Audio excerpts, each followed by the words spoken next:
Good evening, everybody. It is 6:09 p.m. on August 3rd, 2023. This is a regularly scheduled meeting of the Somerville Planning Board. I'm Mike Capuano. I'm the chairman of the Planning Board. I have a quorum of the Planning Board with me this evening. For the record, Amelia Aboff, Aaron Gino, Jahan Habib, Michael McNeely, and Luke Schuster are with me tonight. We have a number of items on our agenda this evening. But pursuant to Chapter 2 of the Acts of 2023, this meeting of the Somerville Planning Board will be conducted via remote participation. An audio recording of these proceedings will be available by using the registration link at the top of the agenda once the meeting has concluded. We have a number of items on that agenda tonight, and it is the discretion of the chair to take certain things out of order. The first item, which is a matter of other business that does not appear on the agenda, is an announcement from our colleague, Aaron Ginos. I'd like to recognize Aaron now, please. Thank you, Mr. Chair. I wanted to say on record that I've made the decision to step down from the planning board after my 2-year term. So I've been on the planning board for a little over 2 years now. Super enjoyed my time. And to be 100% clear, this is a decision based on my available time and has really nothing to do with the board.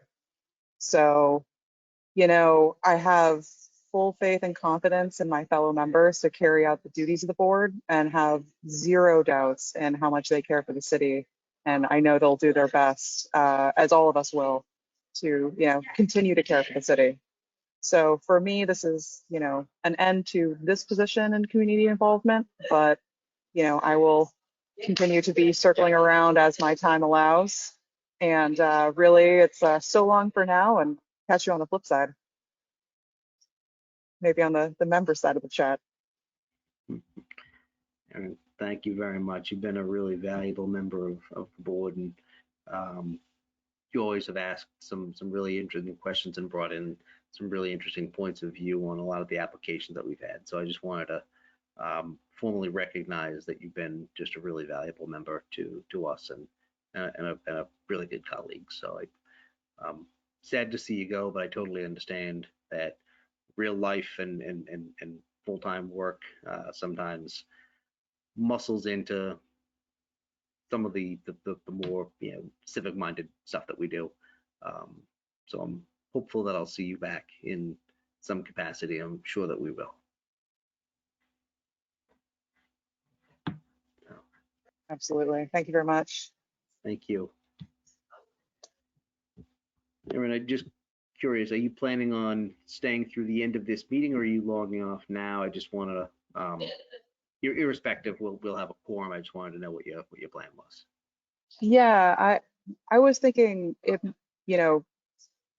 might make most sense for me to log off now, just because, just so everyone kind of hears my thoughts on it, is, seeing long term, I'm not going to be a member of the board. I don't feel like it's a good look, or very integral. Like, doesn't meet my standards of integrity to have discussions where it feels like a bit like of a lame duck, as it were. So given that I have full confidence in you guys and you have a quorum, I'm happy to step out for now. Aaron, thank you very much. Have a wonderful night. Thank you very much. See you guys. Bye.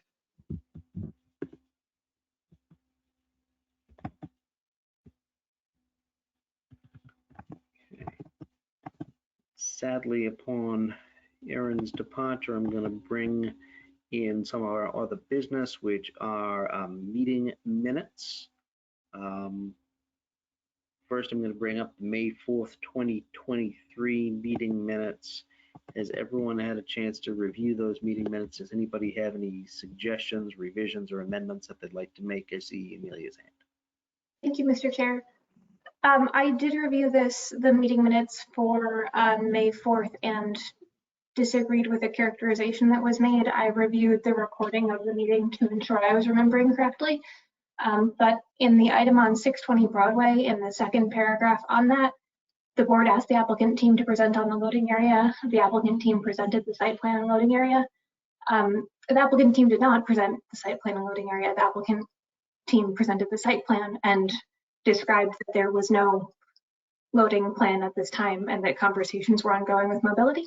So I would just like to make sure that's clear, because I think had a loading area been identified, we may have been in a different step of this entire process. I would agree with your recollection of that meeting. I did not review the meeting minutes or the meeting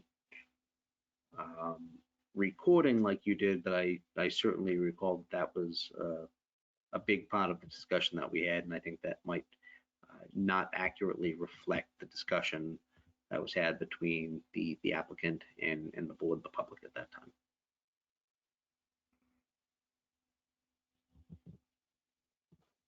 So, Amelia, is what you're asking is for the minutes to be amended to reflect the fact that that was not presented to the board, and that the discussion was made, that the applicant was in discussions with the relevant city board at the time and did not present that to the board at the time? That a loading area plan was not presented, that's correct. I agree, and that's also my recollection of what happened at that meeting.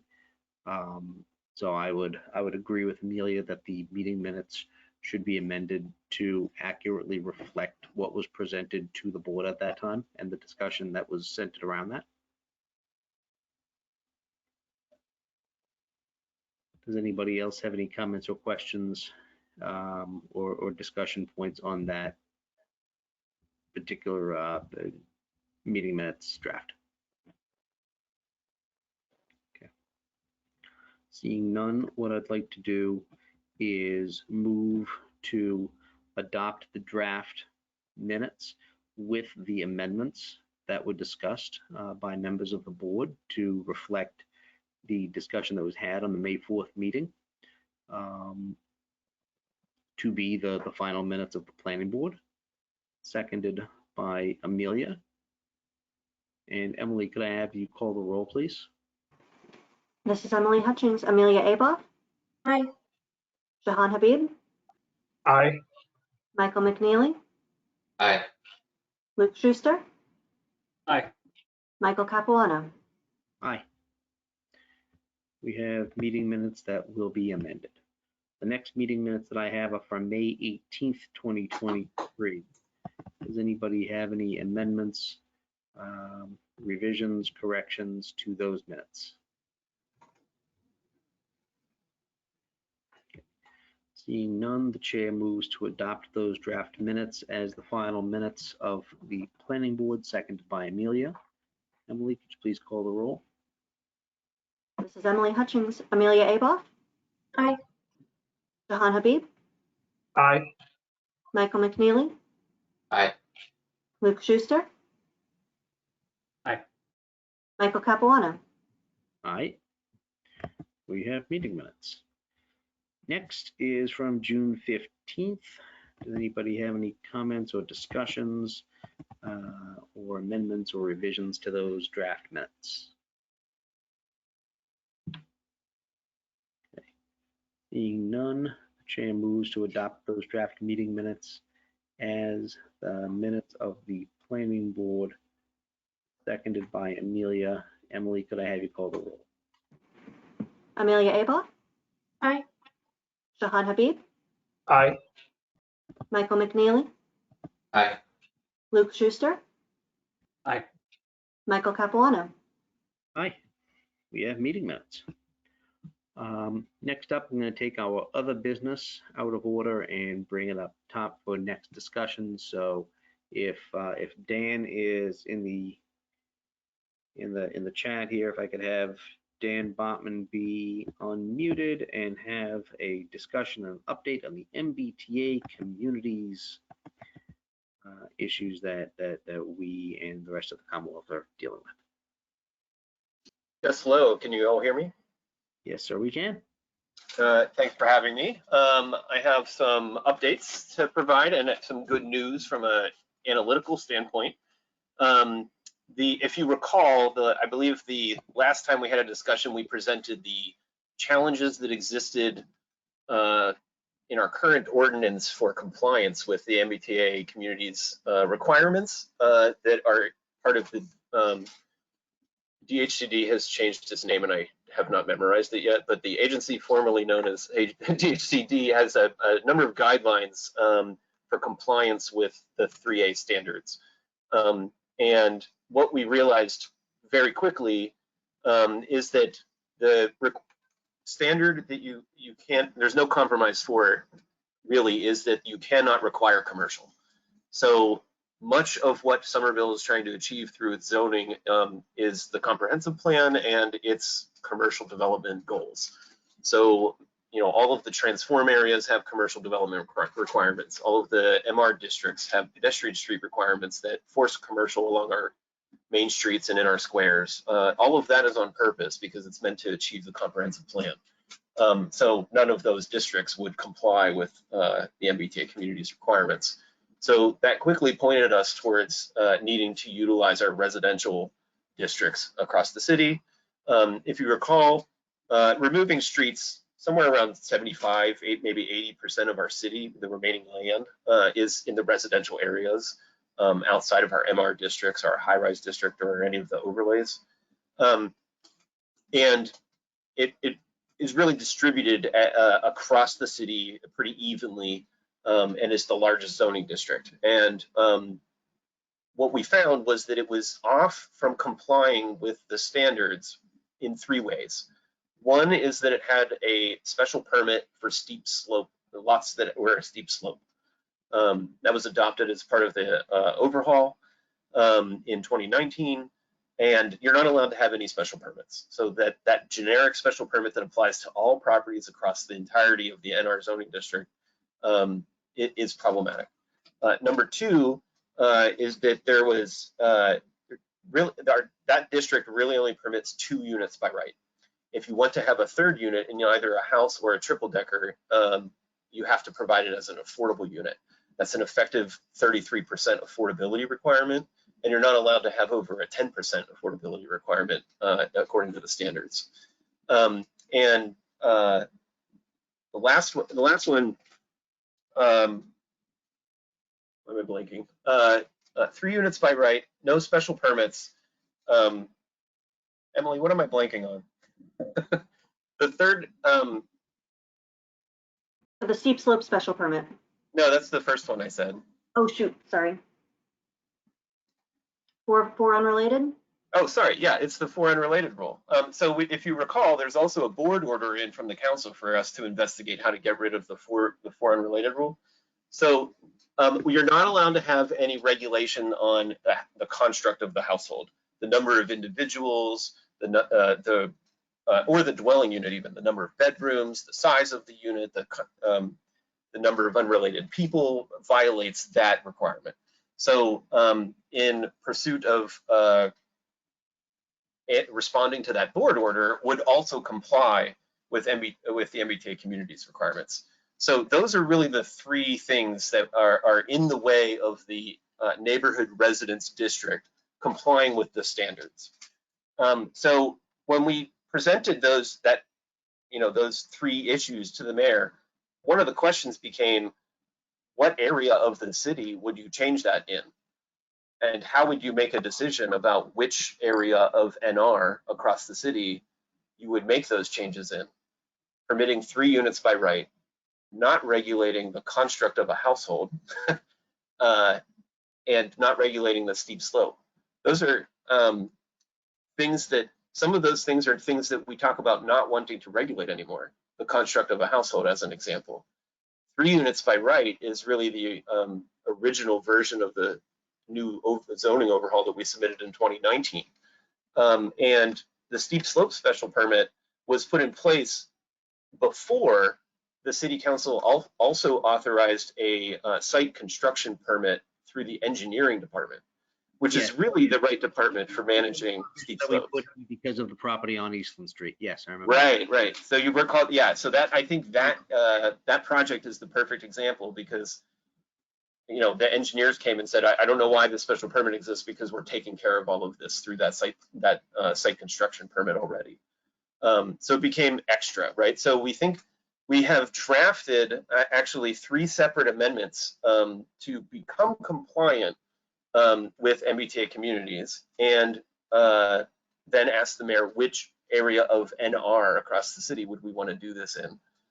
And her answer to us was to treat NR across the city equitably, and to do these 3 things for the entirety of the NR zoning district, so that the entirety of our city is treated equally. And so that would mean that those 3 amendments would be presented for the entirety of the NR zoning district. So just as a review, that doesn't mean we don't respond to any impact of making those changes, right? So if there's concerns about 3-unit buildings, we could address those in whatever way the concerns were related. If there's concerns about 4 unrelated, and I can tell you that the mayor has concerns about student housing, there is always the capability of individuals grouping together and being able to displace a traditional household because of their combined ability to pay, right? And so there are other tools outside of zoning if we are to repeal the 4 unrelated rule. That doesn't mean that we don't regulate student housing, and that doesn't mean that we don't regulate dorms. That doesn't mean we don't regulate all of the things that were previously in our group living category. But it would mean that we stop implying that we regulate household construct, meaning that the relationship of the individuals to one another is not something that zoning is deciding to try and regulate. And if you remember, the entirety of how our residential land uses are constructed is based on that relationship. If you have more than 4 unrelated people, you are group living. If you have less, you're household living. And so that amendment would have to completely rebuild those 2 land use categories. So that's what we're looking into. And the steep slope one is, I think, self-explanatory. The comment that I made at the beginning about some good news from an analytical standpoint is that we have partnered with MAPC to run this through a very complex compliance model that the state has produced to determine if what you're doing as a complying zoning district meets their standards. And so they ran our NR zoning district with those concepts through the system, and it came back compliant. So now it's a question of producing those zoning amendments and putting them in front of the public for debate. But that would make the NR zoning district compliant with MBTA communities, and it would do it from an equitable standpoint across the city and all 7 of our train stations, instead of like singling out one versus the other. So that's the concept that we're working toward today. Dan, I've got a bit to say on this and some questions too, but to clarify, as I understand the MBTA communities initiative that was started by Governor Baker a few years ago in his 8th year of his term, or his last year of his last term. It was to impose certain obligations on communities that both had transit and were adjacent to communities with transit to force them to actually build additional housing around the transit that they otherwise enjoyed. Because previously most communities that were adjacent to or had transit and had been zoning single families and enjoying a bunch of stuff that that they could basically take the T and not have to worry about density. They were kind of getting the best of both worlds. Now, Somerville hasn't done that. Somerville has been one of, if not the foremost community in the Commonwealth in its initiative to build housing in and around transit stops, both the ones that currently existed and the ones that were in the process of being constructed. We're also, and we have an opinion from both our law department and the former director of OSPCD, George Proakis, saying that we're one of the few communities in the Commonwealth, if not the only community in the Commonwealth, that is no longer subject to the 40B cap. How is it that we are not fighting having to comply with the MBTA community's stick that's being forced on communities like Brookline and Lexington and Belmont and Sherburne and Bourne that have done absolutely nothing to actually build up housing around transit when we're the good guys here. What is the administration's position? What have we been doing to actually say, no, we might not have to actually do this. We've been doing what you've been asking us to do.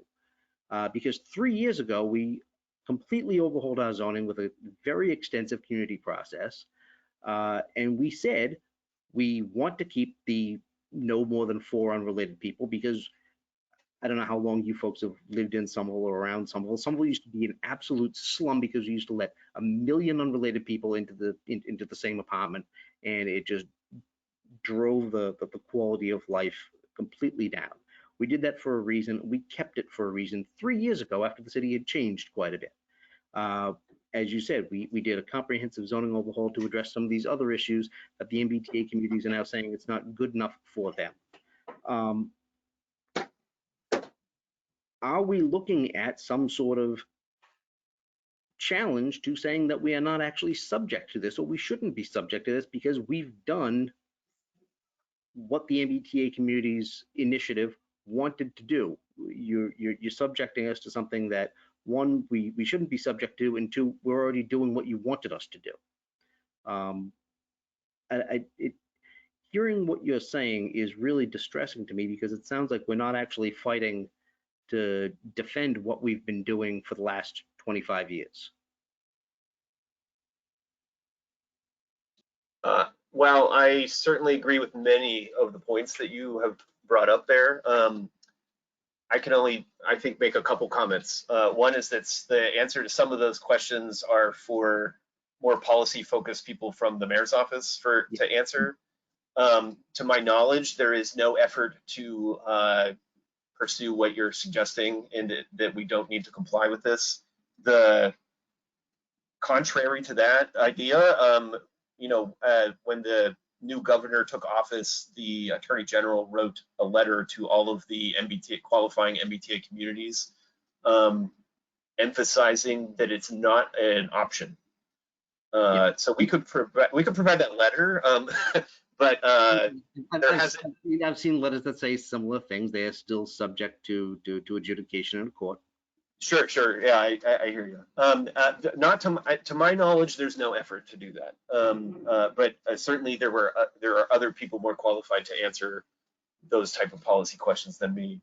I think that I can speak to shared concern about the number, the nature of the number of individuals that live together, and certain situations that can produce or even encourage the ability to outbid standard households or even extended family households, right? With even, for instance, we have a lot of immigrant families in Somerville that have extended families that are all living together. Many of those are contributing members to the household income, right? The foreign related rule would prevent those extended families, or is capable of preventing those extended families from legally living together, even though it's recognized as a value for the community and something that we don't want to displace them necessarily, while at the same time we know that investment money and student loans can facilitate a number of individuals, grouping together, and they just have the financial ability to displace a standard household, and the market reacts to that. So that the idea that we are going to do this won't remove the fact that Tufts and Harvard and MIT are circle us.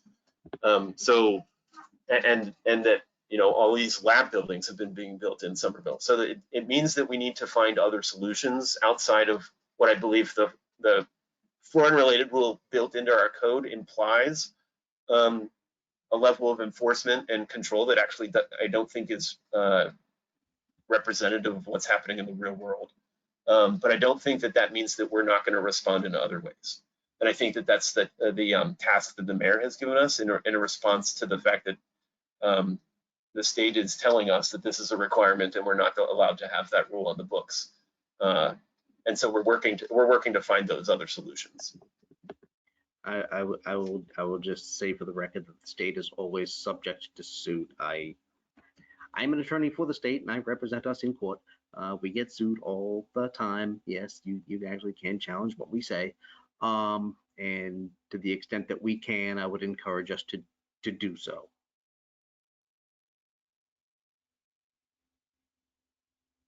I don't know if anybody else has any comments or questions for Dan at this time. I see Luke.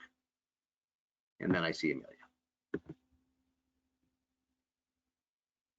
Thank you, Mr. Chair.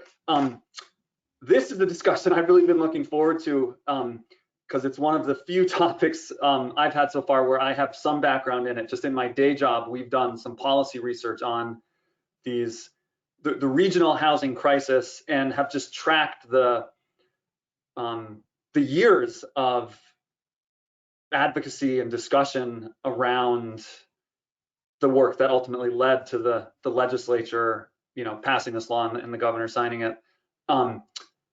And just thought I'd add a few of my thoughts about how sort of, in a way, a big law like this can serve as sort of a Rorschach test and different people can see different things in it.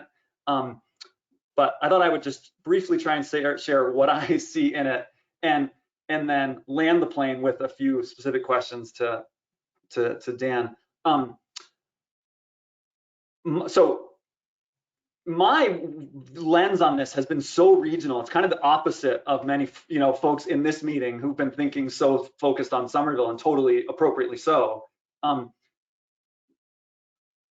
have viewed this law as a really important step for us as a region or, as a state, because we don't have meaningful regional governance in Massachusetts, to act together to address our regional housing needs. And I think we have a real stake as a region, as a broader community, in doing everything we can to push for full compliance with this new law. The only way we're going to address our regional housing crisis is by acting collaboratively across these municipal borders and building more housing at a meaningful scale. So that shouldn't drive every decision we make here locally, but I do think it's just important to keep that in mind in the many interests that we should be juggling here. And as we all know, Somerville's been a real leader in housing production, and doing more to play a proactive, positive role in implementation of this important new law, I think is important. On the dynamics behind specific design of this law, it's interesting. I've heard people talk about the law almost exactly as you did, Mr. Chair, and I think there's a lot to this, that it's designed to require the laggards in the region to contribute to some of our regional housing needs, especially those with the greatest shared transit assets in their backyards. So 100% agree with that characterization. I just think there's another characterization which is also in the pot here, which is communities with the greater richness of transit access, the most proximate to the urban core, with the greatest demand, should be doing even more. And that's why the law and the implementation specifics were designed in such a way to expect greater upzoning of a place like Somerville or Cambridge. And so I think the law is kind of trying to do two things at once. It's raise the floor for everybody with transit to make sure we're allowing for enough multifamily housing region-wide, but ask for even more in places like Somerville. And that seems about right to me. It seems like of the three issues that we're juggling in Somerville, the biggest change, if I'm thinking about it the right way, is going to 3 units by right in NR districts.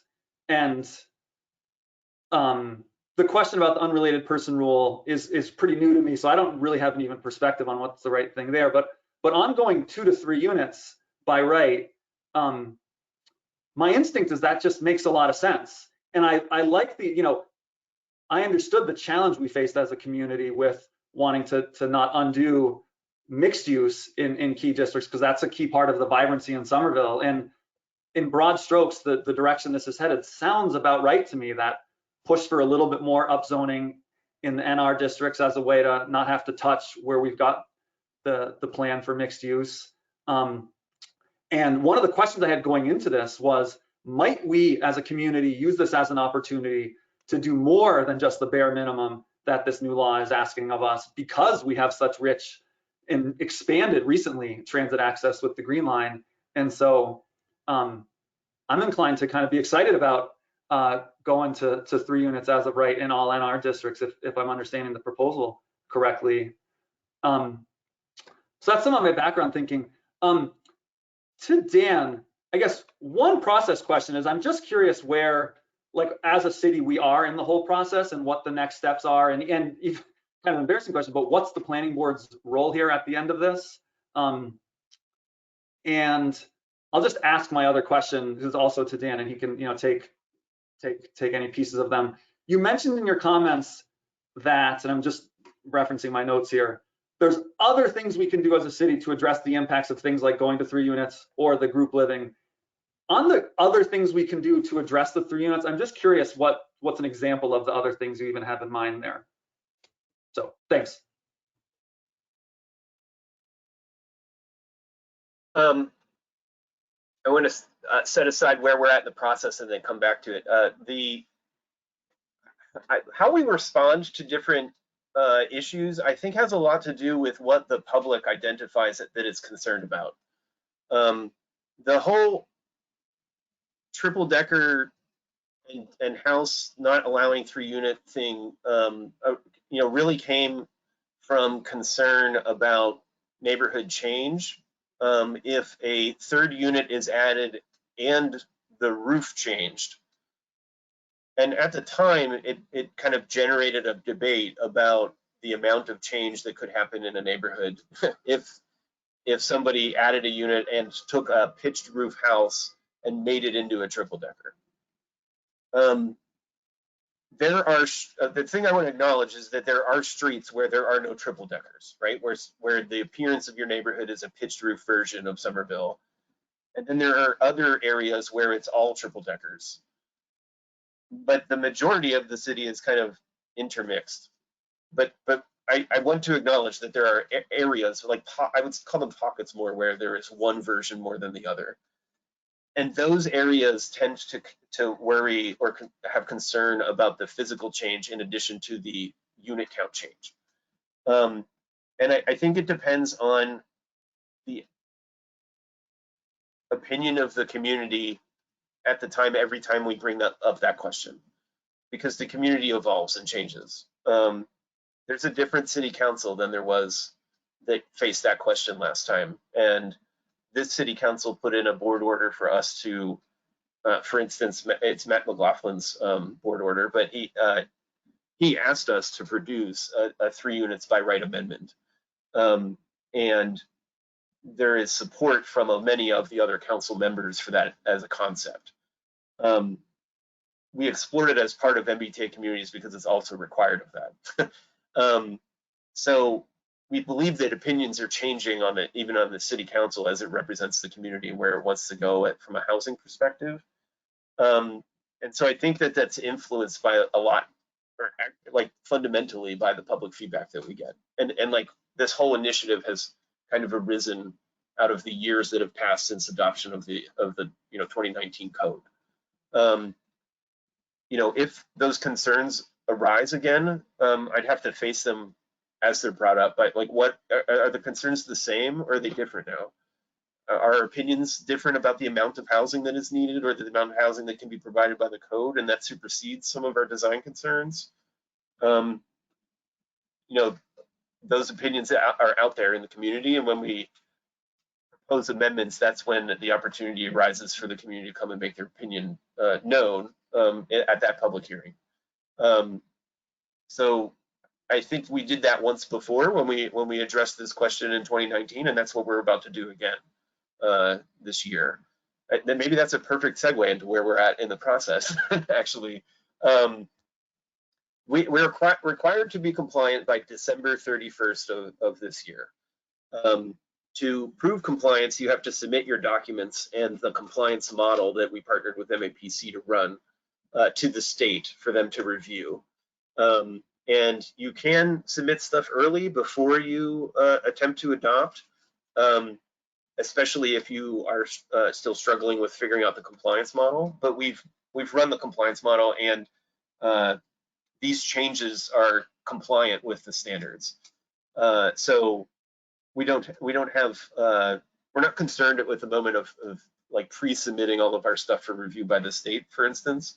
I can tell you that we're in the middle of the recess of the city council, so any amendments submitted by the administration are kind of sitting idle until they reconvene. And I believe that, Chair, if it's not inappropriate, I believe that you are talking about a joint public hearing with the chair of the Land Use Committee in September, where those amendments would be addressed that we've submitted.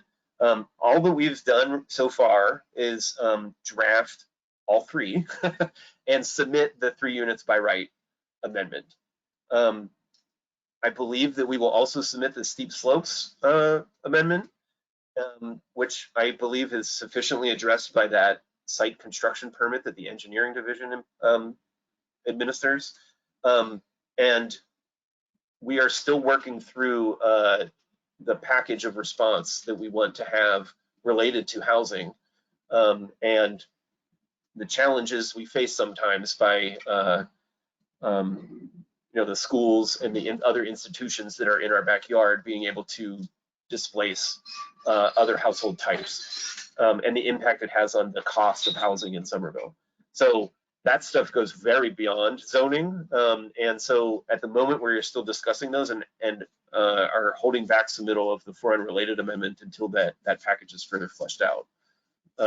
So I anticipate those on the agenda for the September time period for a public hearing, and then it's up to the community at that point, right? That's how submittal of a zoning amendment really functions. So I think that addressed all of your questions.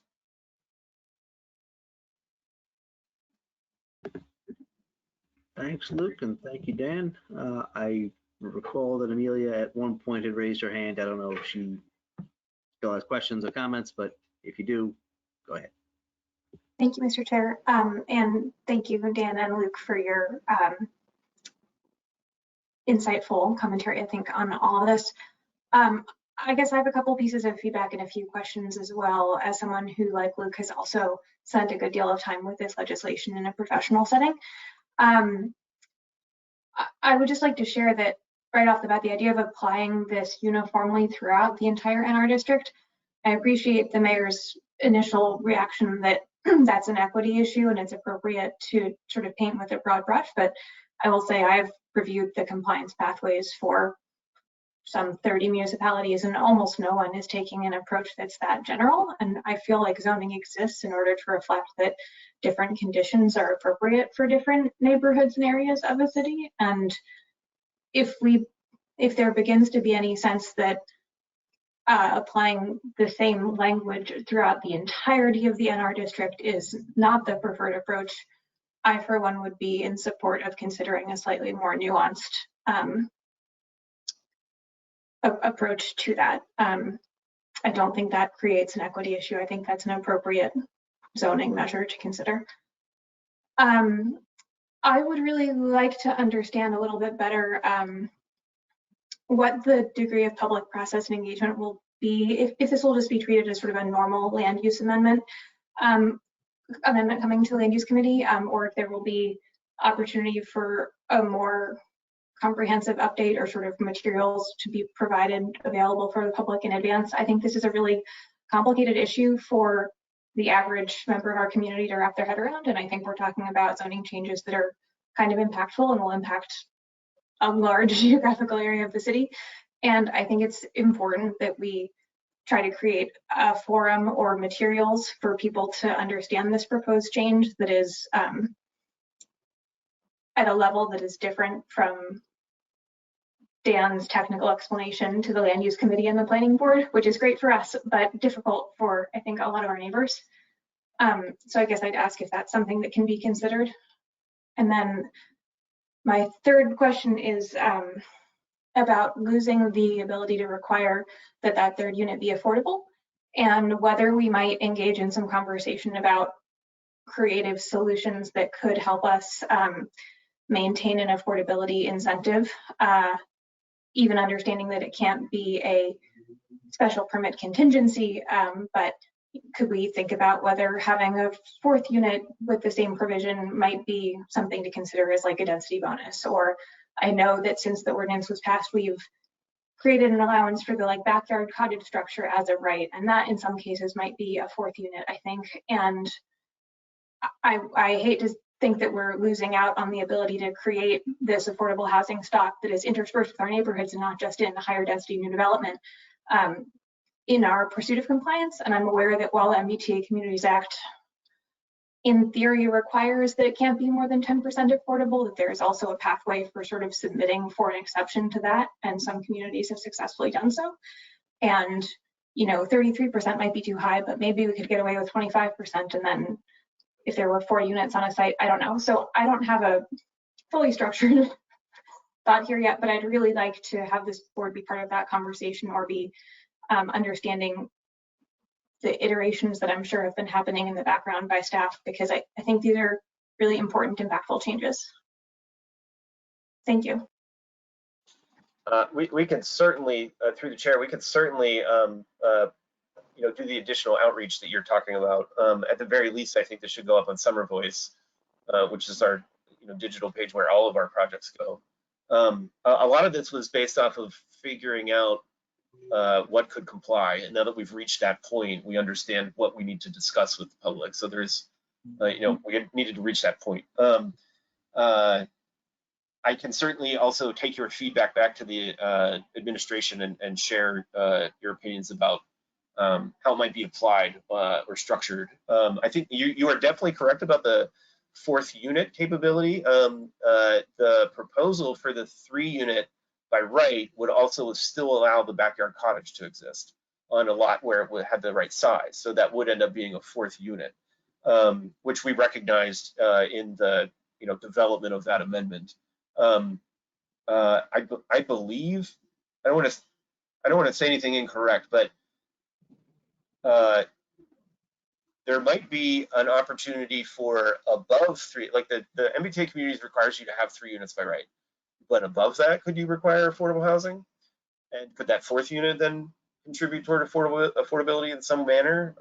I think that's a question that we could ask, because I think the answer is yes, but that's what I don't want to be incorrect about.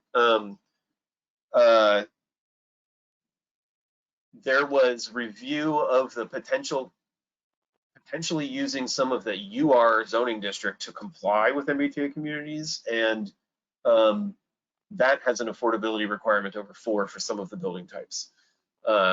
So was that returning positive results in the compliance model? I could go back to MAPC and ask them if, when they were looking at that, if that was true, because that would imply that what you're talking about is possible if you went above 4, or 4 above, I'm sorry.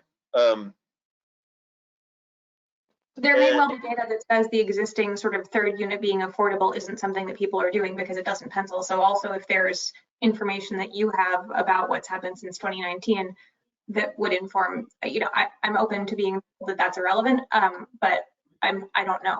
And also we don't do things that go through NR districts and at this board, so it's difficult to have a beat on.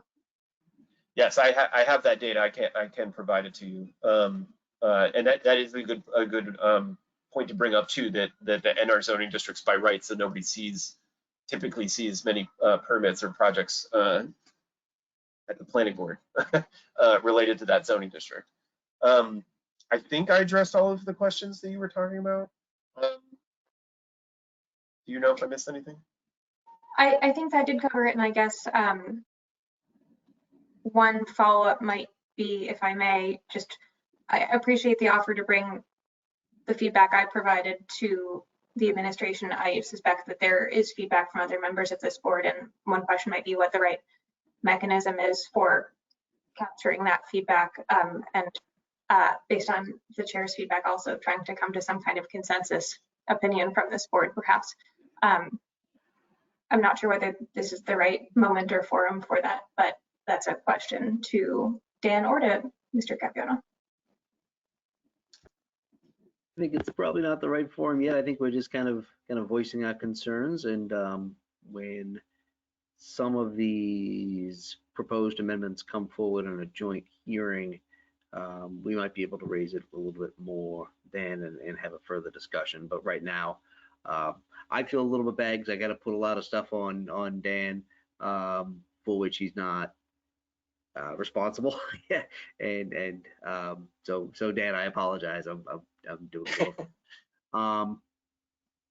But no, I think this is something that in the next period of time, Amelia, that we can certainly have a broader discussion on figuring out where we want to go as a board, what recommendation, if any, we want to make to the council.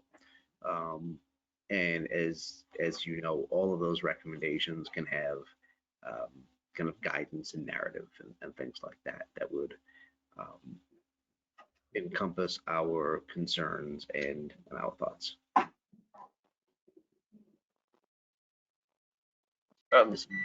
Yep.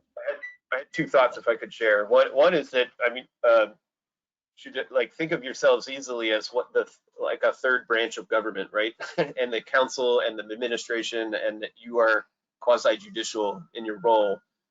Those three spheres communicate with each other on purpose, especially related to zoning amendments. And I think that the standard process is one of the ways to facilitate that exchange of information. We are certainly willing to provide feedback from you, whether formally written or just in your minutes, to the administration to review, if that's what you want us to do. That's not, not a question. I did want to respond to one of your other comments, is that the required area of Somerville that needs to be compliant, we have more than enough land. And if the course of the public conversation that we're going to have over the amendment points us in a direction that there, like you suggested, that there is a more nuanced approach in certain areas or another, and what the criteria are for deciding those, it could be determined during the course of that conversation, right? And so we have the ability to do that. The good news is that our district complies at a very wide scale, and it gives us the ability to choose or to have that choice. And I think that that's not an option that a lot of other communities do have. Some of them are shoehorned in the version of compliance that they have. We're shoehorned into the NR district, but we have a lot of it to go around, and we can make that decision.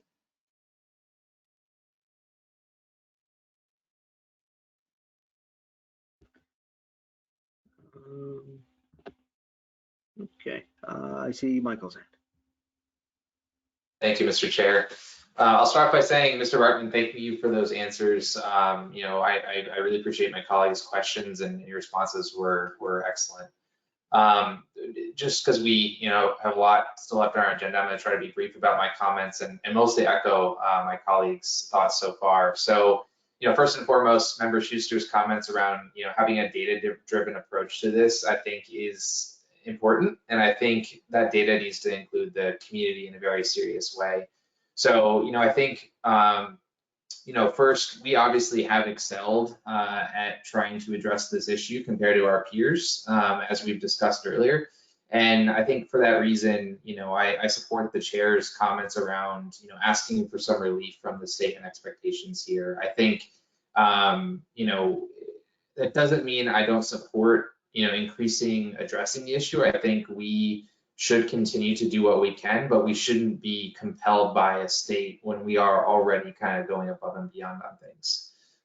So to kind of also riff off of Vice Chair Aboff's comments around things not necessarily being appropriate to be broad stroke, I wholeheartedly agree with that. And to kind of expand it further, I think in some cases, although this might not be the most popular opinion amongst my colleagues, we should be thinking about co-housing in very specific areas. And I think defining it in a way that can be something that is palatable to the community, so we don't end up in a condition where we feel like, we're overstressing the land that we have.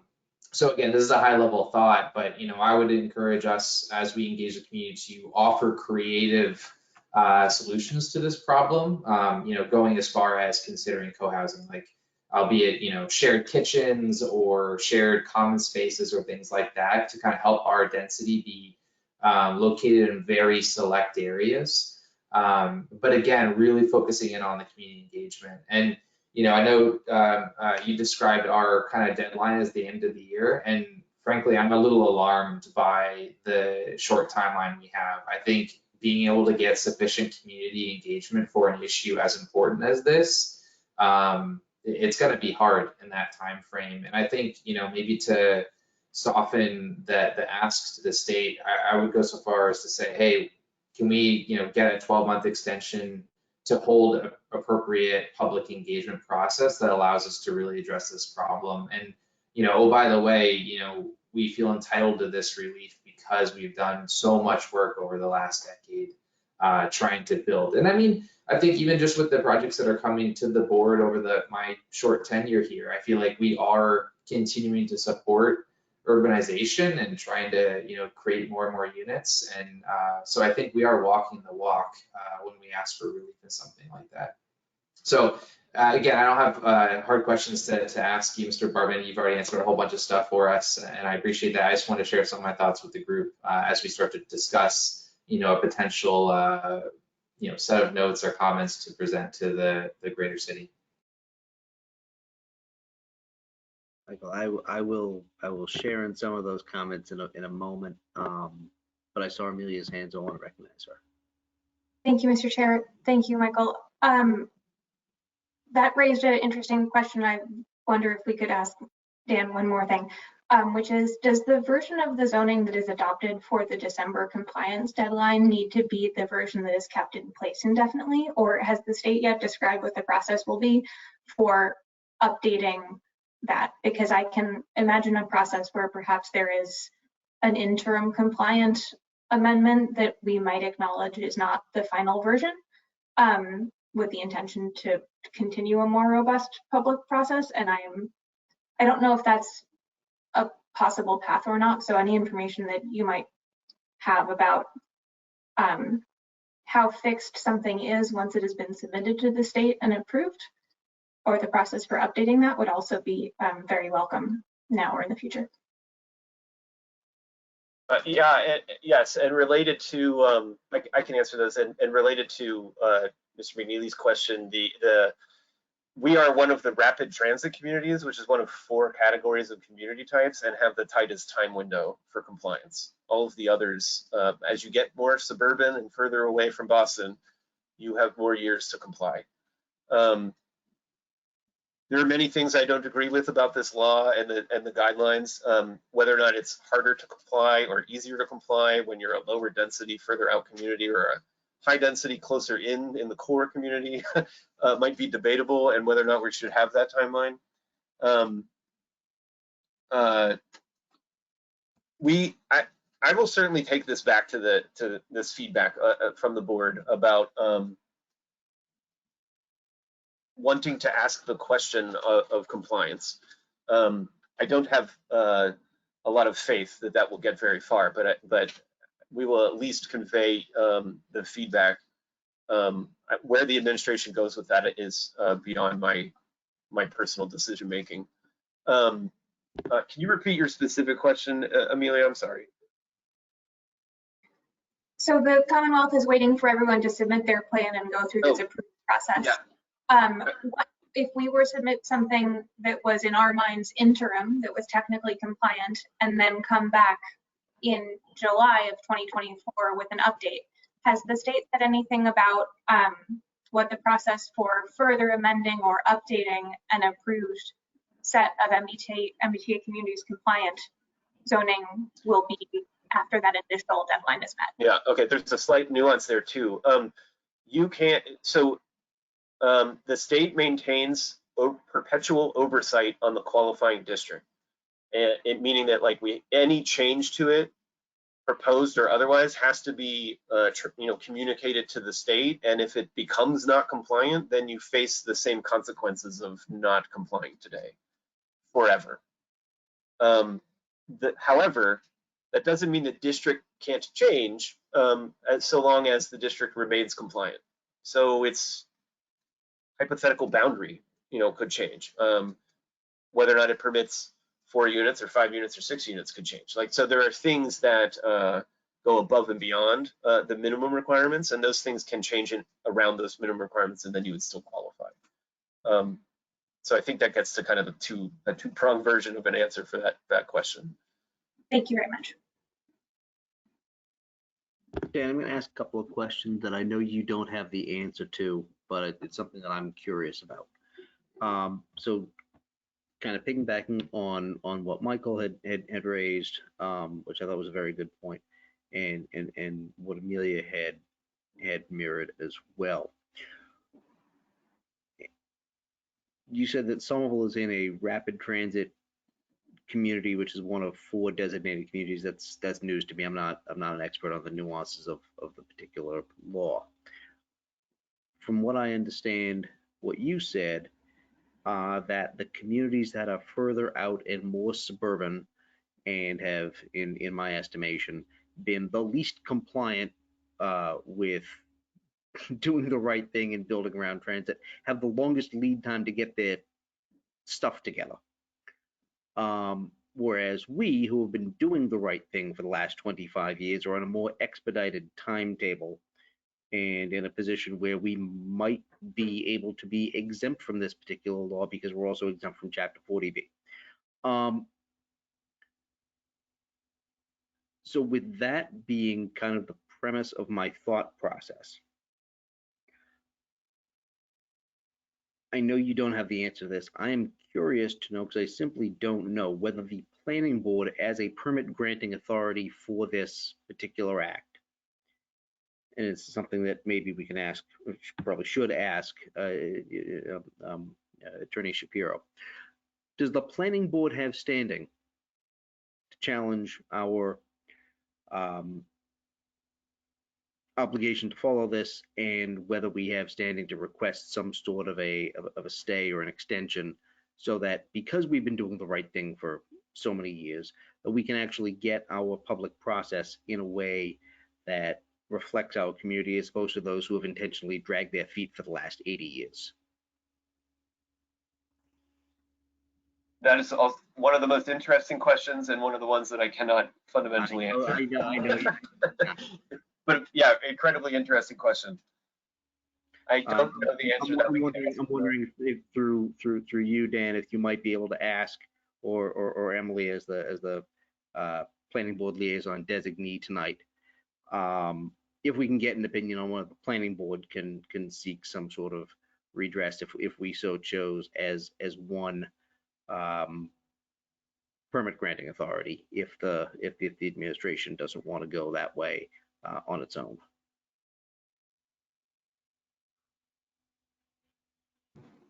Chair Capuano, this is Emily Hutchings. I have made a note of that question and I will follow up. Thank you very much. Does anybody else have any comments or questions on Dan on this very interesting and I think dynamic issue that is going to have a hopefully a longer discussion period than just December, because again, we're not Sherburne. Yes, Luke. Thank you, Mr. Chair. I'll be really quick because I appreciate that this is an ongoing conversation. I'm chiming in just on the last theme of considering non-compliance, or I just want to check something with Mr. Bartman, because am I tracking right that the current contours of the mayor's proposal, and maybe even calling it a proposal is overstating it at this point, but the direction you outlined at the beginning, that would represent greater upzoning than the bare minimum under the law. And what's on my mind is just as one member, I'm inclined to be excited by that approach. But to the extent that I'm tracking that right, what that also means is if, directionally my will wasn't the will of the whole community, we still have the option of still complying at a lesser level of upzoning. Am I just tracking where the current conversation is correctly? And if so, there's kind of like 3 things on the table. Go with an ambitious upzoning approach that really goes beyond the minimum requirement. Another would be just do the minimum. And then the third is like fight complying at all. But it just helps maybe break us out of the binary if I'm tracking that right. I would say that is an accurate assessment, yes.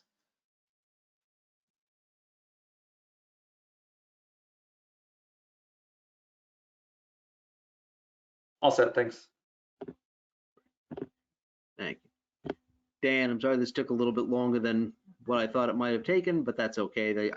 This is exactly why I love being on this board, because I think everybody brings a valuable and important and informed bit of discussion and viewpoints on these things. And I think it makes everybody more informed and better as we look at this stuff in a global context. So thank you for your time on this one. I don't think you are the next person to present. I think that's going to maybe be Emily on the what's the stretch. Thanks for having me. Stretch code. Yeah, Dan, thank you very much. Have a nice night. I'm looking for All right. I'm looking for my cheat sheet. I'm sorry. I think you are next on stretch code.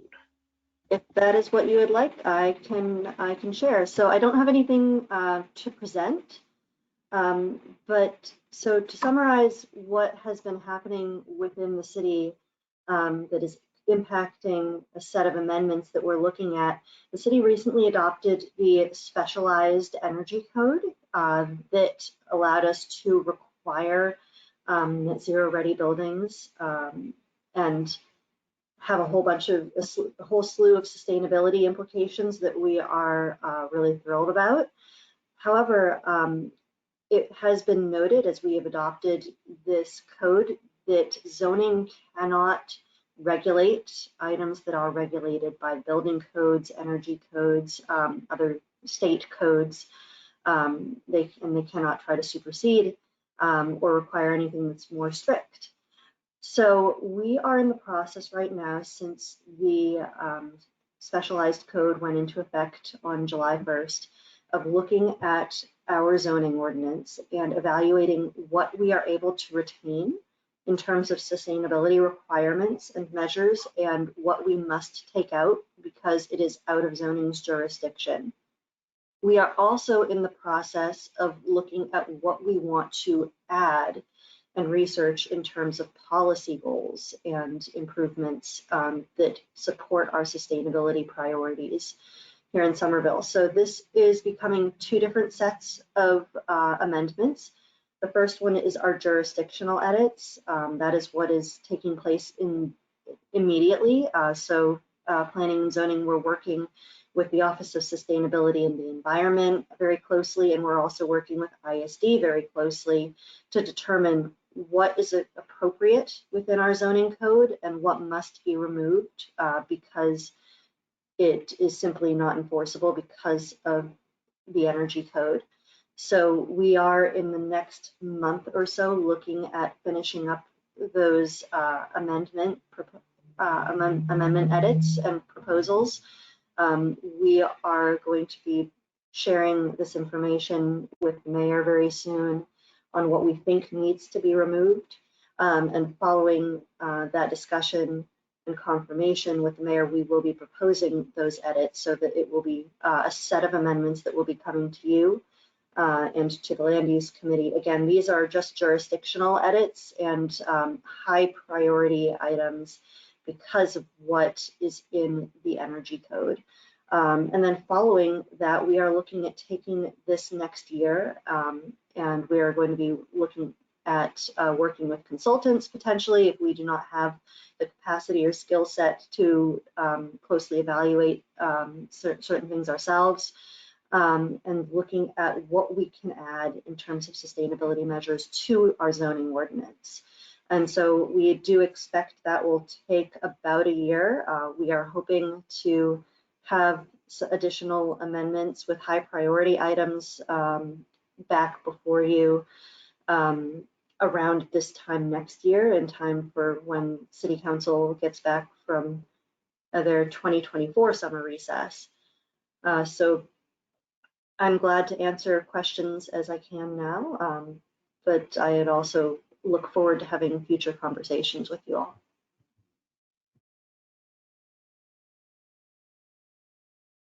Thank you. Does anybody have any? I see Jahan's hand.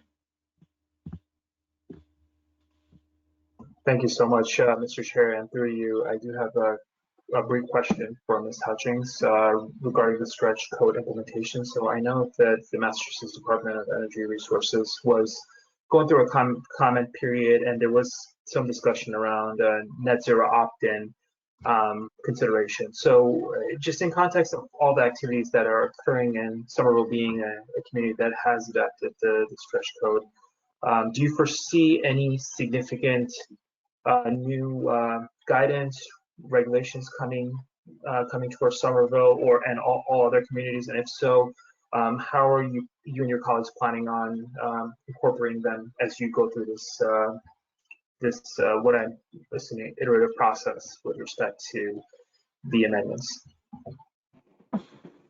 So that's a good question. In terms of how to enforce the new amendments and how to provide guidance to applicants, developers, property owners, we are already working on those. ISD and OSE have been working together for many months now to make guidance documents and provide informational support to our applicants, developers, property owners, contractors, anyone who needs that information, support on how to comply with these new regulations. We are looking to work with the state as they provide guidance on additional opportunities for education, additional zoning, any additional zoning that could be adopted, incentives. So again, the state is an entity that we often turn to when we're looking at what can be done, because they say what can be done. And they have professionals who are very used to working with communities, municipalities, supporting regulations, zoning that is reasonable, enforceable, and meets the goals of the community. Thank you so much, Ms. Hutchings. If I may, Mr. Chair, just also make a recommendation to certainly have Ms. Hutchings and/or colleagues come back to us and provide us with updates when the time is appropriate, particularly as this conversation moves forward, because I, as one board member, would be very curious to remain abreast of at least Somerville's view of the new regulations as they're adopted. So just a recommendation for us to consider. Thank you, Mr. Chair, and thank you, Ms. Hutchings. Thank you, Jahan. I see Amelia's hand. Thank you, Mr. Chair.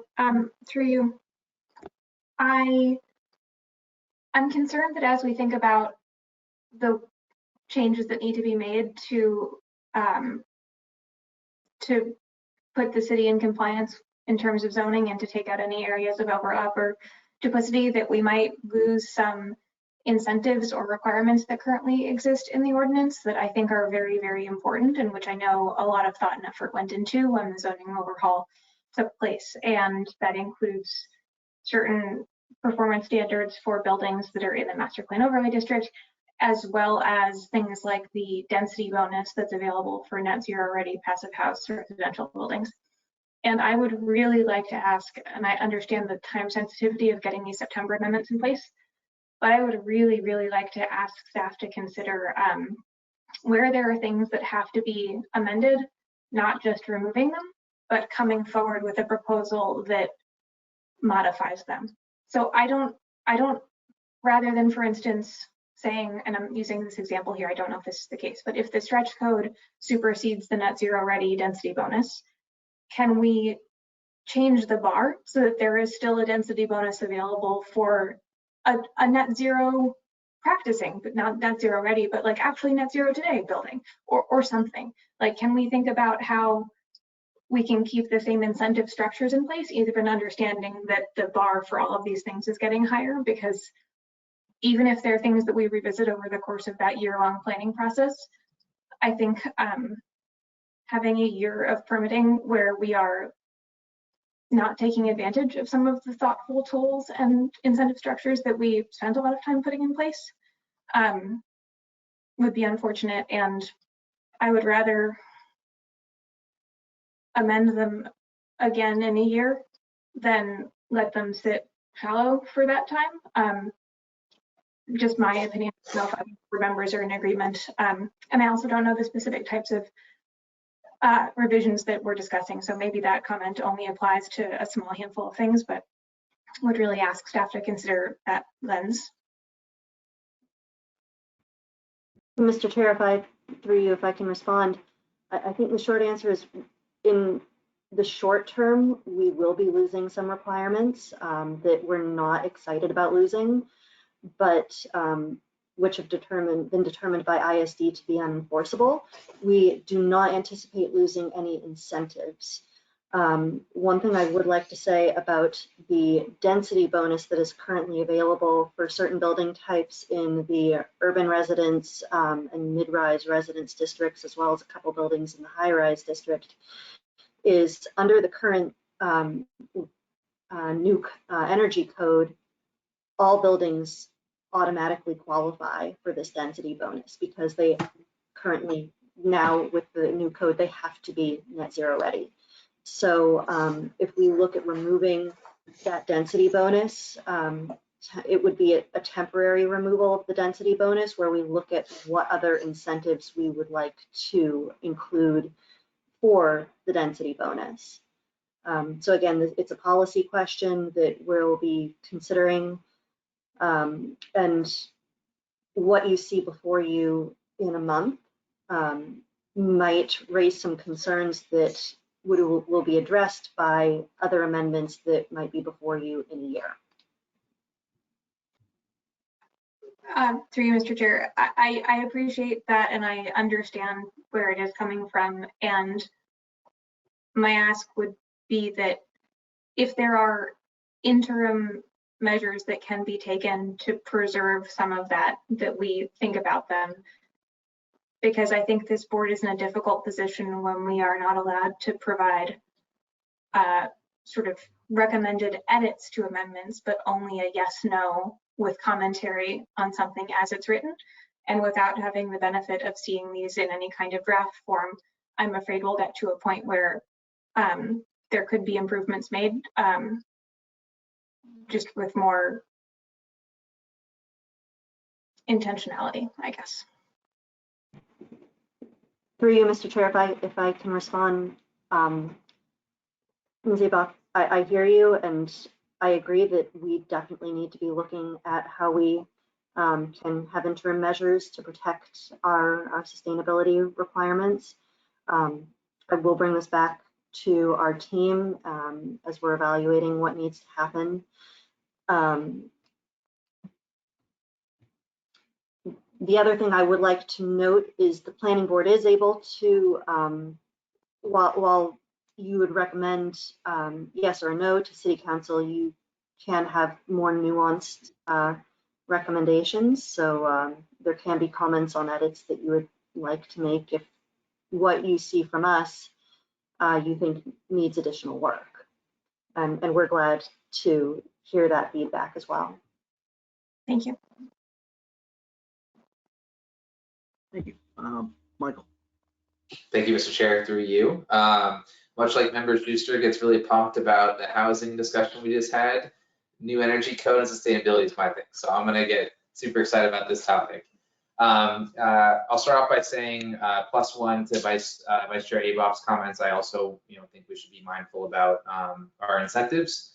The next thing is that as we're looking towards, and I guess this is a question for you, Emily, as we're looking towards that revamp over the next 12 months, are we looking maybe a little bit beyond a proactive standard, i.e., net zero ready and things that could perhaps curtail our impact on climate change, and also include things that might incentivize reactive construction incentives? I'm thinking of things like, offering a height bonus if someone's willing to build in a tank in the basement that helps with storm surge. Or if they are located on, the coast near the Mystic, they're willing to build in a retaining wall that can respond to storm surge as, the Mystic gets flooded or things like that. Is that something that is also potentially within the scope of that 12-year plan? Mr. Chair, through you, I think the short answer to that is yes. Sustainability encompasses not only mitigation and reducing our emissions, but also resilience efforts to address what we know we cannot change. So I do believe that will be something that we consider. I know that within a 12-month period, we still have a limited amount of time, staff capacity, and funds to look at this. So we will be having to prioritize, but there are things that we think are important but don't make it into this first round of reviews and edits. There are things that we will continue to go back to during the next round. Yeah, I appreciate that, and thank you for those thoughts. And I also, want to commend all the hard work and recognize that the team is stretched thin, right? So I appreciate that. I think my hope here is that maybe we can, hit two birds with one stone, so to speak. We are today wrestling with issues of flooding in parts of the city, and that's only going to get worse, right? So I'm wondering if we can't maybe use this as a vehicle to address not only issues in the future, but issues that we have today. So with that, I'll stop. Thank you. Thank you, Michael. Does anybody else have anything that they would like to raise with Emily on this particular issue? Okay. Seeing none, I want to thank Emily for being here to discuss this. Sadly, I'm not going to send you home because you're the liaison for tonight, but we can stop with this avenue of discussion for now. Thank you. Thank you, Mr. Chair, and thank you to members of the board. Next up on my cheat sheet is a request from the applicant at 620 Broadway to request a continuance to the August 17th meeting. Does anybody have any comments or questions on the request for continuance? Seeing none, the chair moves to continue that agenda item to the 17th, seconded by Amelia. Emily, could I ask you to please call the roll? This is Emily. Amelia Abov? Aye. Jahan Habib? Aye. Michael McNeely? Aye. Luke Schuster? Aye. Michael Capuano? Aye, agenda item is continued to the 17th. Next and last is 366 Broadway. There is a number of things that are going on with this application. We have an updated staff memorandum.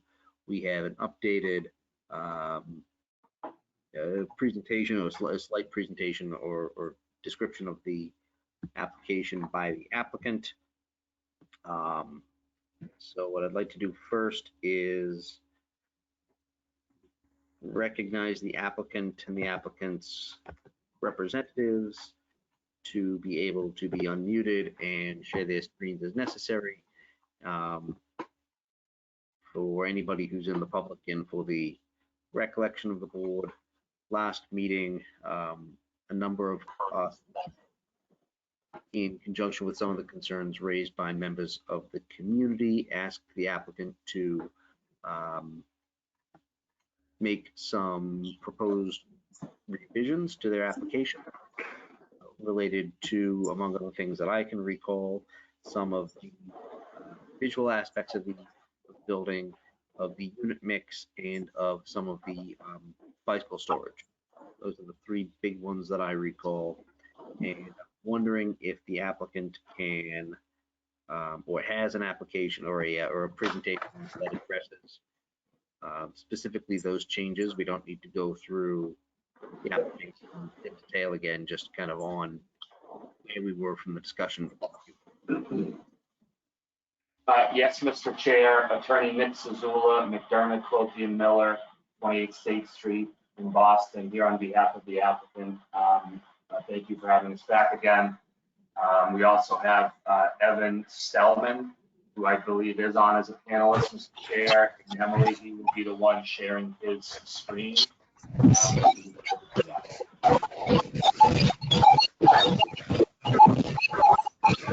Just need a lot of feedback. Yeah, I don't know if Evan is on a seesaw or not at the playground while he's doing this, but hopefully not. There it is, Evan. Evan, are you on? Yes, I'm on. Okay. Sounds like it might be your microphone, but Mr. Chair, we'll soldier on. Again, Attorney Nick Zazula, McDermott, Quilty and Miller. That was Evan Stellman from Calfa Design Inc. And whenever anybody else speaks, we will certainly identify ourselves, Mr. Chair, as is required. We also have Erin Hosseini Fitch from Verdant Landscape. I don't know if she has presented herself to be moved up as a panelist, but she is with us tonight, as is Ed Doherty, who is the developer from 366 Broadway, Somerville, LLC. Next slide, Evan.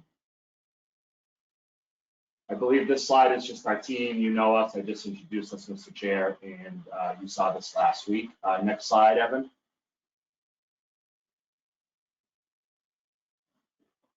So, Mr. Chair, you had mentioned at the outset and set the table for us here. We did take all of your comments and questions from the hearing 2 weeks ago to heart, and this is a brief summary of those changes. We do not anticipate that we will go through the whole presentation again like last two weeks ago, as asked and requested, but we will just highlight these changes for you. So it'll be a brief presentation. First off, again, you can see here we reduced the unit count from 58 to 50, and that was in relation to us reevaluating that unit mix that we had heard loud and clear at the last hearing. To add more family-friendly housing. We've done that by increasing our percentage of 2 and 3 bedroom units from what was previously 16% in total to a combined 34% now, which I believe is much more in line with what we had heard 2 weeks ago. And that correlates to an increase from 9 units of 2 and 3 bedroom units now to 17 units of 2 and 3 bedroom units. We've also, you'll see in the plans, accommodated larger bicycle parking stalls. Again, in response to what we heard 2 weeks ago, we've adjusted the cornice line at Thurston Street, which was another point that we heard. We've also further reviewed the loading plan with regard to pickup and drop off, ride sharing, and we've also reviewed further and studied construction considerations on how this project will potentially impact Broadway, bicyclists and pedestrians and things of that nature.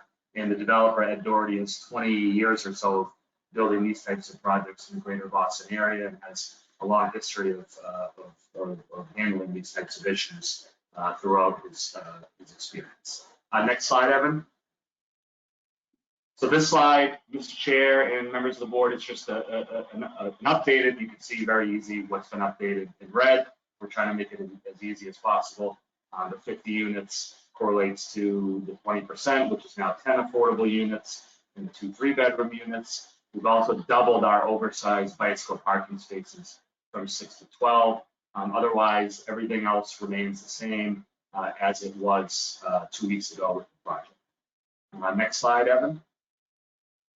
Again, unit mix, you can see here, just so everybody, we can go back to these slides, obviously, but it shows the change, addition of 5 2-bedroom units and 3 3-bedroom units, which gets us to that 17 total 2 and 3 bedroom units out of the 50. Obviously, by increasing the larger size units, those enveloped some smaller units and thus dropped our total overall unit count from 58 to 50. Next slide, Evan. And now Evan can show you the plans of again, what's now and what was shown 2 weeks ago. Over to you, Evan. Thank you. So this is our proposed basement plan. As you can see, as I toggle between these two plans, this is what we're currently proposing. This is what we previously proposed. We have an additional 6 large bicycle spaces. Moving up to the upper floors, what we previously presented to you is this scheme here. So what we did on the ground floor is we took these 2 1-bedroom units and converted it into a 3-bedroom unit. And towards the rear of the site, we took this 1-bedroom unit and studio and converted it into a 2-bedroom unit. Moving up to the upper floors, which all stack, again, we took the 2 1-bedroom units at the northeast corner and converted that into a 3-bedroom unit. And then the 2 studios at the south side, we converted that into 1 2-bedroom unit on each floor. So that's how we manipulated the unit count there. This is our current proposal. We adjusted the cornice line at Thurston Street and as it wraps Thurston Street. And this is what we had previously presented to you. Again, this is what we have now. This is what you saw a few weeks ago. And now I'll just walk through the transportation access plan. This is the proposed outline of the building. The cyan is the residential space. The orange color here is residential common areas. The gray color is our trash and utilities. And then the pink is the residential elevator. Moving on to access to the site. The dashed red line is the existing structure, and you can see our proposed structure overlaid onto that. We are planning on removing both curb cuts, one on Thurston Street and one on Broadway. And we do have a proposed loading zone on Thurston Street here, which I'll get to in a few slides. This is our proposed pedestrian access plan. You can see the dashed red line highlights the sidewalks around the site. Primary pedestrian access would be off of Broadway, secondary pedestrian access off of Thurston Street, and then another access point at the rear of the site off of Thurston Street. And this is the proposed bicycle access plan. The dashed red lines highlight the bicycle paths on Broadway and Thurston Street. And we have a primary bicycle entrance point at grade on Thurston Street, so people can just roll in and park their bikes at the basement level. And then moving along to the actual loading of the loading zone, this is a 30-foot box truck. We're showing it coming up Broadway, turning right onto Thurston Street and stopping in the loading zone there. This would be the primary loading point for residents moving in and out of the building. And then the plan to the right shows how that truck would leave down Thurston Street and eventually exit. And that's everything we have for you.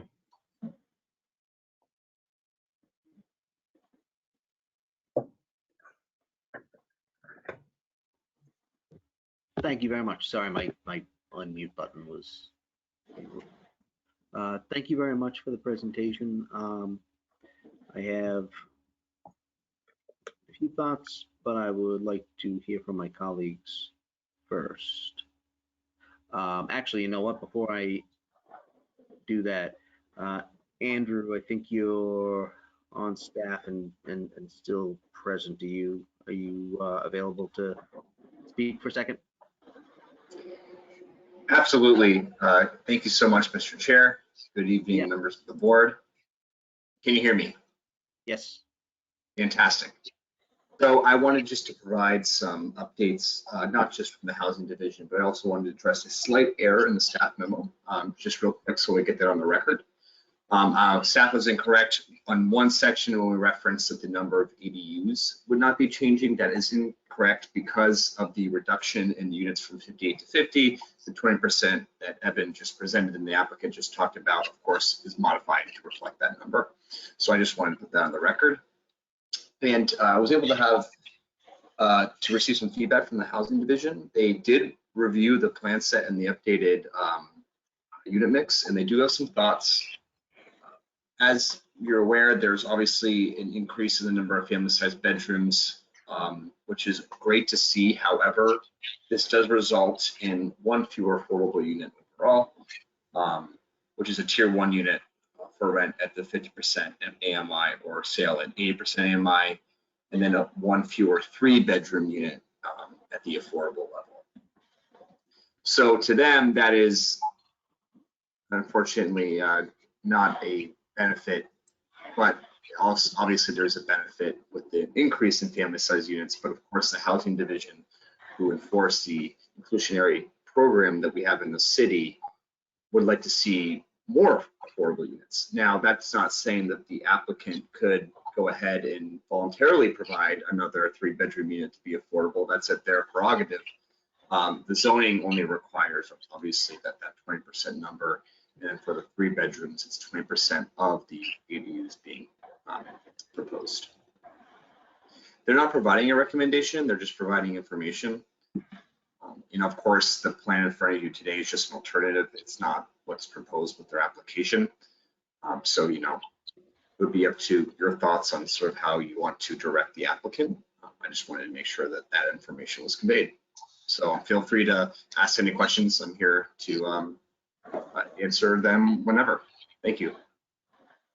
No, thank you very much for providing some clarification and insight onto where we are and where we were. I have some thoughts that I will bring up in a few minutes, but I'd like to hear from my colleagues first on either anything you said or things generally for the application as it was presented before. And I'm sorry for being weird. There's a mosquito that's buzzing around my head that I'm trying to get, and I'm being unsuccessful. So if it looks like I'm spazzing out, that's not the case.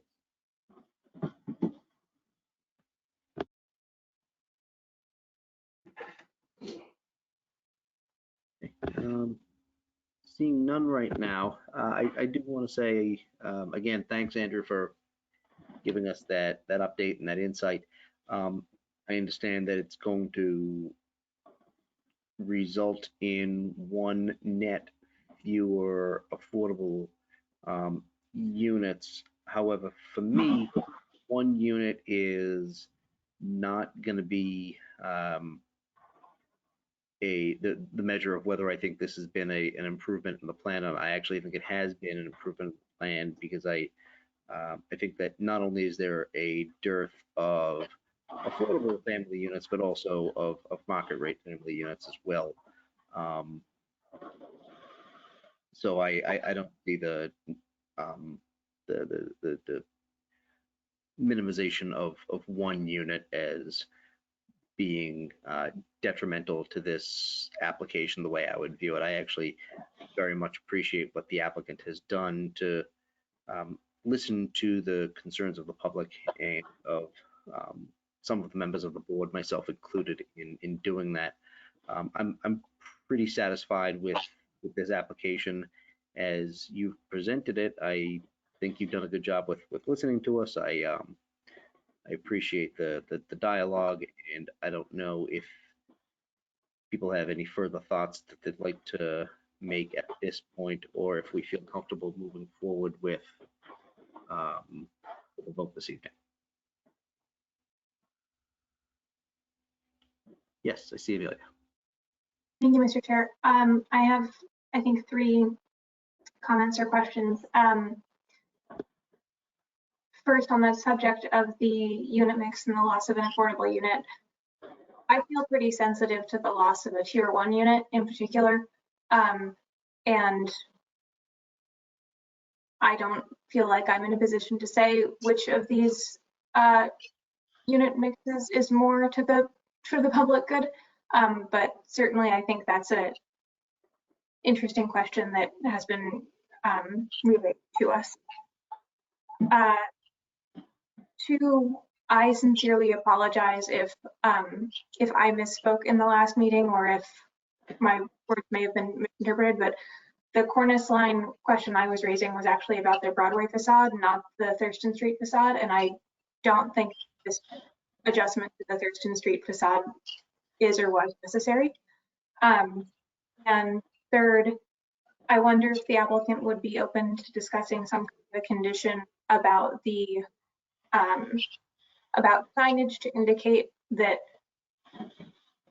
loading and drop-off should be happening on that Thurston Street entrance at the loading area there rather than at the front of the building. I'm very satisfied with the loading plan that's been presented, but that sort of primary entrance on Broadway is the only thing that gives me, I think we might be able to improve through a condition.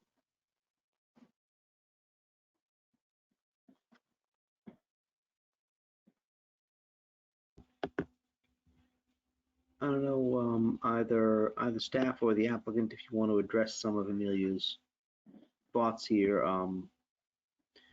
I feel a little bit unfortunate for you guys that that's not the cornice line that she was talking about. Is there, Amelia, do you have a recommendation particularly? Do you like what you see on the Thurston Street side such that they could continue it around?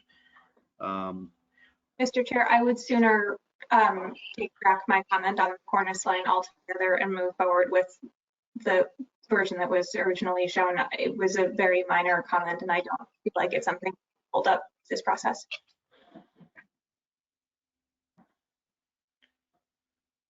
Does anybody else have any? If I may, this is Evan Stellman, part of the applicant team. We're happy to work with staff on the design of the cornice line, if that's something that you are amenable to.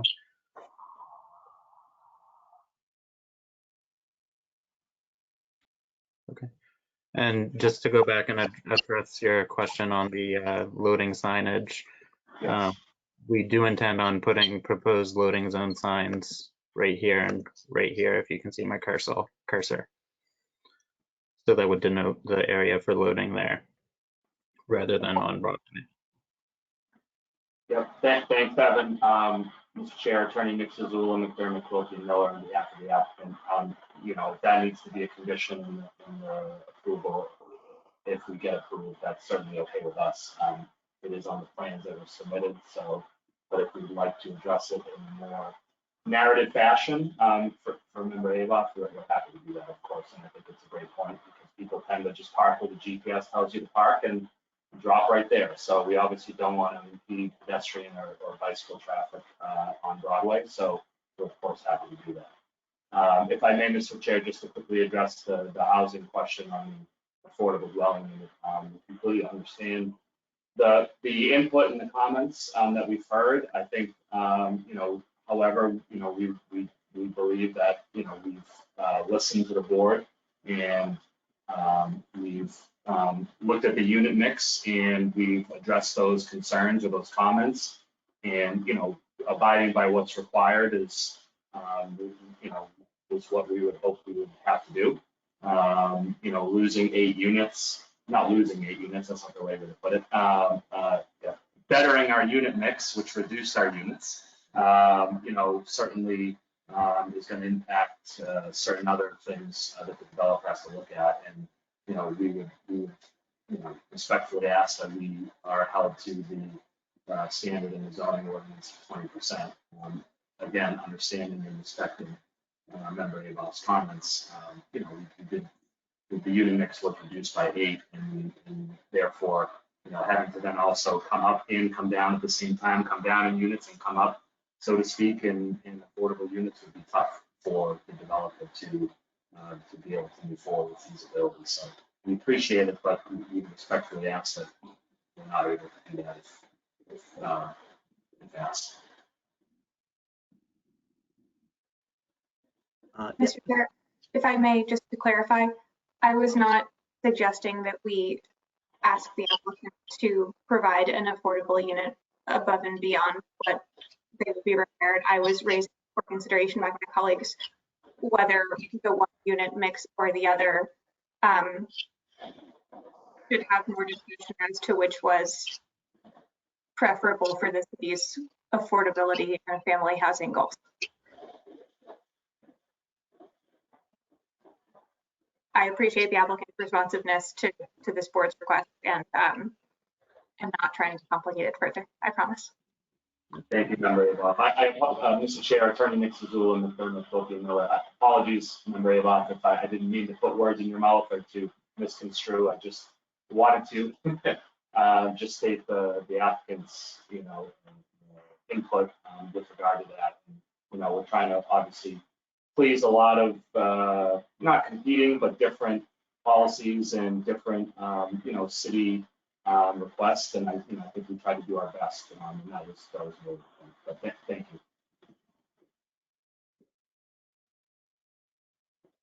Anybody else have any comments or questions of the applicant or of staff at this time? Okay. Seeing none, I do want to thank the applicant for their consideration for the concerns that were raised at this last meeting of this board by members of planning board and of the public. I understand that in trying to reflect some of those concerns, there are always a few, I think, hiccups along the way that not everything, in my estimation, can be made as perfect as we need. But I think this application, as you presented it tonight, definitely has moved, in my estimation, in the right direction. And as one member, I'm willing to go forward on consideration of a vote this evening if my board members are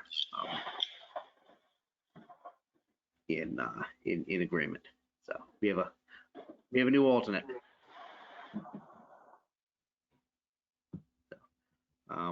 Without any further discussions by members of the board that I can see, let me go to the votes that we will need. Mr. Chair, this is Andrew Gravinsky. Could I just chime in real quick? Yeah, sure. Thank you. I just wanted to follow up with Vice Chair Aboff's idea with a condition for signage. I just wanted to confirm that the board is okay with the applicant moving forward as proposed with what they have in the plan set, or would you like a condition to be added to the decision that just says signage must be provided for the loading and unloading area on Thurston Street? Through you, Mr. Chair, I would like to request a condition that the applicant will provide signage that in the building lobby or at the front entrance that indicates the deliveries should be made through the Thurston Street delivery area.